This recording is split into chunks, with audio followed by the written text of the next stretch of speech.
Iran টিকে থাকবে। ইরানের উপর কোনো দেশে আক্রমণ করার সাহস দেখাবে না। টিকে থাকতে হলে নেতানিয়াহুর যুদ্ধই শেষ ভরসা। যুদ্ধ থামলেই কেন কাঁপে নেতানিয়াহুর মসনদ? জানাবো অগ্নিকাণ্ডে হাত দিচ্ছে আমেরিকা, হরমুজ প্রণালীতে যুদ্ধের দামামা। যুদ্ধে ইরান জয়ী হয়েছে বলছে কালিবাফ। এবং সর্বশেষ জানাবো এবার ভারতকে কড়া বার্তা ইরানের। দর্শক শুনছিলেন সংবাদ শিরোনাম, এখন জানিয়ে দিব বিস্তারিত সংবাদ। তবে তার আগে অনুরোধ থাকবে এই ভিডিওটিতে একটি লাইক দেন এবং কমেন্ট করে জানিয়ে দিন আপনি কোথা থেকে বা কোন জেলা থেকে আমাদের সংবাদ শুনছেন। ইরান শেষ পর্যন্ত টিকে থাকবে, কেউ এই রাষ্ট্রকে টলাতে পারবে না, এই বার্তাই যেন আবারও গর্জে উঠল তেহরান থেকে। এমন এক সময় যখন যুদ্ধ হুমকি আর কূটনৈতিক চাপের ভেতর দিয়ে মধ্যপ্রাচ্য উত্তাল, ঠিক তখনই এক স্পষ্ট ঘোষণা, ইরানের ওপর কোনো দেশই আক্রমণ করার সাহস দেখাবে না। এমনটাই খবর ইরান ভিত্তিক সংবাদ মাধ্যম তাসনিম নিউজ এজেন্সির। তেহরানের একটি মসজিদে জুমার নামাজের খুতবায় এই বার্তা দিয়েছেন দেশটির ধর্মীয় নেতা আয়াতুল্লাহ আহমাদ খাতাম। তার কণ্ঠে ছিল এক ধরনের অদম্য দৃঢ়তা। তিনি সরাসরি জানিয়ে দেন, কেউ যদি হামলার চিন্তাও করে তাতেও কোনো লাভ হবে না, কারণ তার ভাষায় ইসলামী বিপ্লব শুধু টিকেই থাকবে না, বরং আরও শক্তিশালী হয়ে উঠবে।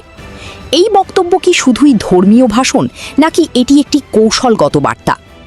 কারণ খাতামি শুধু সামরিক হুমকির জবাব দেননি, তিনি সরাসরি আক্রমণ করেছেন ডোনাল্ড ট্রাম্পের বিশ্বাসযোগ্যতার প্রসঙ্গের ওপরও। তার দাবি, বিশ্ব নেতাদের মধ্যে ট্রাম্পের মতো মিথ্যাচারী আর কেউ নেই। নিয়মিত বার্তা আর বক্তব্যের ভেতর দিয়ে তিনি নাকি হাজারো বিভ্রান্তি ছড়ান।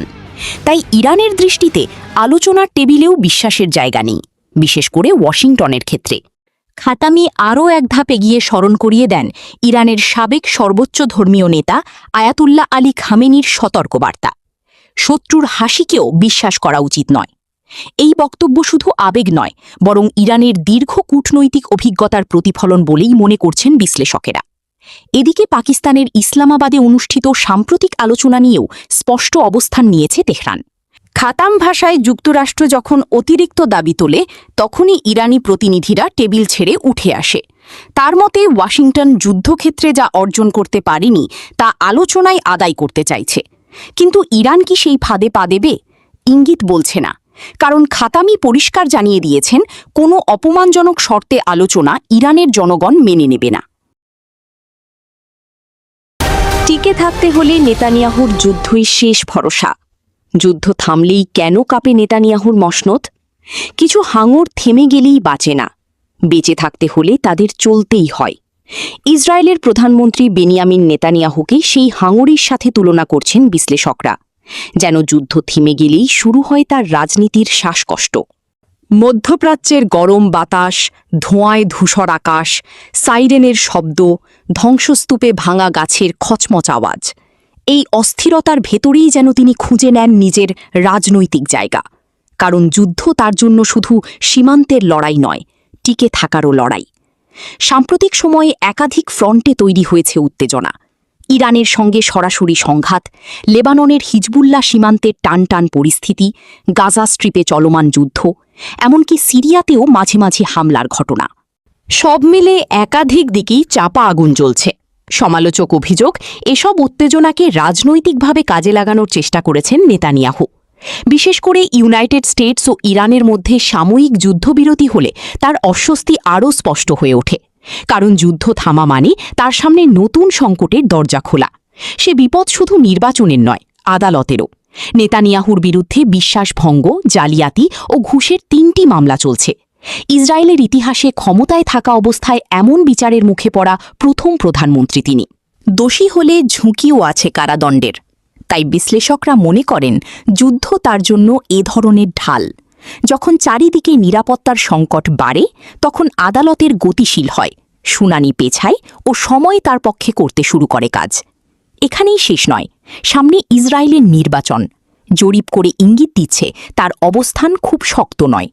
পরাজয় হলে সেটি শুধু ভোটে হার নয়, হতে পারে তার দীর্ঘ রাজনৈতিক অধ্যায়ের শেষ ভাগ। তাই যুদ্ধ তার জন্য আরেকটি রক্ষা কবচ, কারণ সংকটের সময় অনেক নেতা নিজেদের তুলে ধরতে চান প্রয়োজনীয় বলে। নেতানিয়াহুকে ঘিরে এমন অভিযোগ নতুন নয়। তার দীর্ঘ রাজনৈতিক জীবনে বারবার দেখা গেছে জনপ্রিয়তা কমলে সামনে চলে এসেছে নিরাপত্তা হুমকি। যুদ্ধ সংঘাত, সীমান্ত উত্তেজনা এসব জনতার রাজনীতির পুরনো পরিচিত মঞ্চ। সেই মঞ্চে দাঁড়িয়ে তিনি নিজেকে এমন একজন নেতা হিসেবে হাজির করতে চান যিনি না থাকলে রাষ্ট্র নাকি আরও বড় ঝুঁকিতে পড়বে।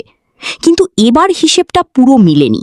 ইরানের তীব্র হামলা চালিয়েও সরকার বদল হয়নি, যুদ্ধবিরোধিতাও এসেছে, জনসমর্থনও কমেছে। অর্থাৎ যে বাজি তিনি লাভের আশায় করেছিলেন সেটাই এখন ফিরছে উল্টো চাপ হয়ে। অগ্নিকাণ্ডে হাত দিচ্ছে আমেরিকা। হরমোজ প্রণালীতে যুদ্ধের দামামা। যে হরমোজ প্রণালী দিয়ে বিশ্বের 1/5 জ্বালানি পরিবাহিত হয়, সেখানে এখন ভারতের গন্ধ। যুক্তরাষ্ট্র বলছে তারা ইরানের জাহাজ জব্দ করবে, আর ইরান বলছে শত্রুকে পরাজয়ের স্বাদিতে তারা প্রস্তুত। আমেরিকা কি জব্দের নামে আসলে জ্বলন্ত অগ্নিকণ্ঠে হাত দিচ্ছে? ওয়াল স্ট্রিট জার্নালের এক ভয়াবহ রিপোর্ট বিশ্বজুড়ে তোলপাড় সৃষ্টি করেছে।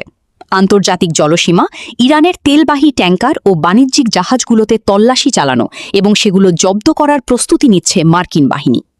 গত সপ্তাহে পাকিস্তানের যুক্তরাষ্ট্র ইরানের আলোচনা ব্যর্থ হওয়ার পরপরই তেহরানের উপর অবরোধের খড়গ নামিয়ে আনে ওয়াশিংটন।